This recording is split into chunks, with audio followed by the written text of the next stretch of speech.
प्रधानमंत्री नरेंद्र मोदी ने शनिवार को विज्ञान भवन में राज्य के मुख्यमंत्रियों और उच्च न्यायालयों के मुख्य न्यायाधीशों के संयुक्त सम्मेलन में शामिल हुए। इस दौरान प्रधानमंत्री ने सम्मेलन को संबोधित भी किया। कार्यक्रम में केंद्रीय कानून और न्याय मंत्री किरण रिजिजू और भारत के मुख्य न्यायाधीश एनवी रमना भी शामिल थे। पीएम ने सम्मेलन में कहा कि हमारे देश में जहां एक और जुडिशरी की भूमिका संविधान संरक्षक की है, तो वहीं लेजिस्लेचर नागरिकों की आकांक्षाओं का प्रतिनिधित्व करता है। मुझे विश्वास है कि संविधान की इन दो धाराओं का ये संगम, ये संतुलन देश में प्रभावी और समयबद्ध न्याय व्यवस्था का रोडमैप तैयार करेगा। देश के कई राज्यों में इस वक्त कोयला संकट गहरा गया है, जिससे पावर कट बढ़ता जा रहा है। देश के कई राज्य फिलहाल कोयला संकट से जूझ रहे हैं।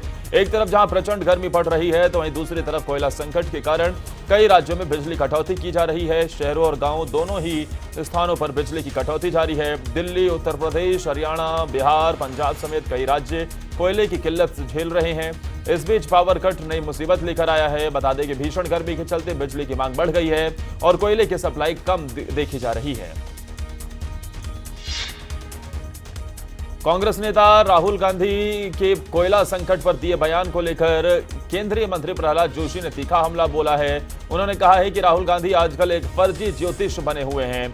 देश में कोयले की कमी से क्या होने वाला है, ये बताने के बजाय उन्हें देश को ये बताना चाहिए कि उनकी सरकार के समय कितना बड़ा कोयला घोटाला हुआ था और देश को कितना बड़ा नुकसान हुआ था, जिसका खामियाजा देश आज भुगत रहा है।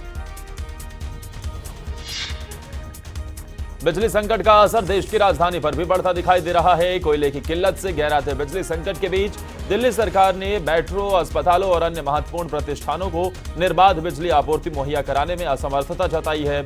सरकार का कहना है कि मौजूदा हालात में बिना बाधित बिजली सप्लाई करना बहुत लंबे समय तक संभव नहीं है। पटियाला में हुई हिंसा के बाद राज्य की भगवंत मान सरकार सतर्क हो गई है। मुख्यमंत्री भगवंत मान ने घटना के जांच के आदेश दिए हैं।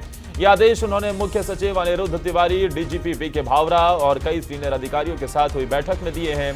मुख्यमंत्री ने कहा है कि किसी भी दोषी को बख्शा नहीं जाएगा। मुख्यमंत्री ने डीजीपी से कहा कि इस मामले को लेकर सख्ती बरतें और पंजाब के अमन कानून के साथ खिलवाड़ करने वाले चाहे जो भी हों, उनके साथ सख्ती से निपटा जाए। मुख्यमंत्री ने कहा कि पंजाब विरोधी शक्तियों को शांति किसी भी कीमत पर भंग नहीं करने देंगे। पंजाब के सभी स्कूलों में 14 मई से गर्मी की छुट्टी होगी। मुख्यमंत्री भगवंत मान ने कहा है कि अचानक गर्मी की लहर और हजारों अभिभावकों और शिक्षकों के सुझावों को ध्यान में रखते हुए यह फैसला लिया गया है। पंजाब के सभी स्कूलों में 14 मई से गर्मी की छुट्टी करने का निर्णय लिया गया है। मार्च-अप्रैल महीने में ही देश के अलग अलग हिस्सों में भयंकर गर्मी पड़ रही है। बता दें कि इससे पहले पंजाब की सरकार ने राज्य के स्कूलों के समय में बदलाव का ऐलान किया था। छत्तीसगढ़ के रायपुर में सत्य साई संजीवनी अस्पताल मुख्यमंत्री भूपेश बघेल पहुंचे। मुख्यमंत्री भूपेश बघेल विश्व पशु चिकित्सा दिवस कार्यक्रम में शामिल हुए। कार्यक्रम गौठान और गोधन न्याय योजना के माध्यम से छत्तीसगढ़ राज्य की ग्रामीण अर्थव्यवस्था में पशु चिकित्सकों की भूमिका पर आयोजित है। पशुपालन का विकास तथा पशुधन की सेवा ग्रामीण अर्थव्यवस्था का महत्वपूर्ण स्तंभ है। विश्व पशु चिकित्सा दिवस कार्यक्रम पशु चिकित्सकों को प्रोत्साहित करने के लिए मनाया जा रहा है।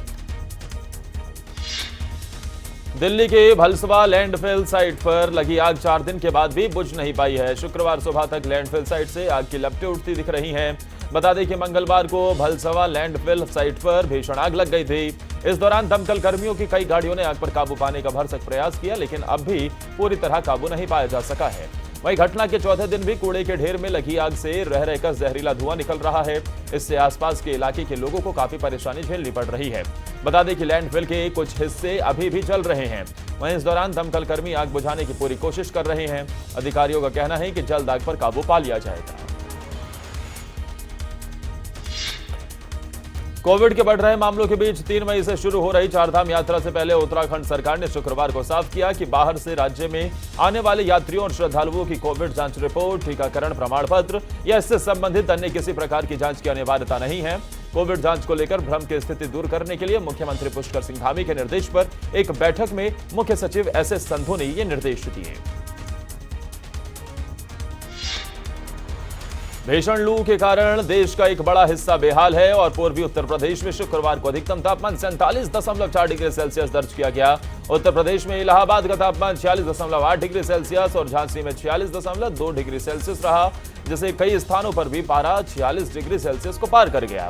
दिल्ली में sports complex 46.4 degree Celsius, Rajasthan में गंगानगर 46.4 डिग्री सेल्सियस, मध्य प्रदेश में नौगांव 46.2 डिग्री सेल्सियस और महाराष्ट्र के चंद्रपुर में तापमान 46.4 डिग्री सेल्सियस दर्ज किया गया।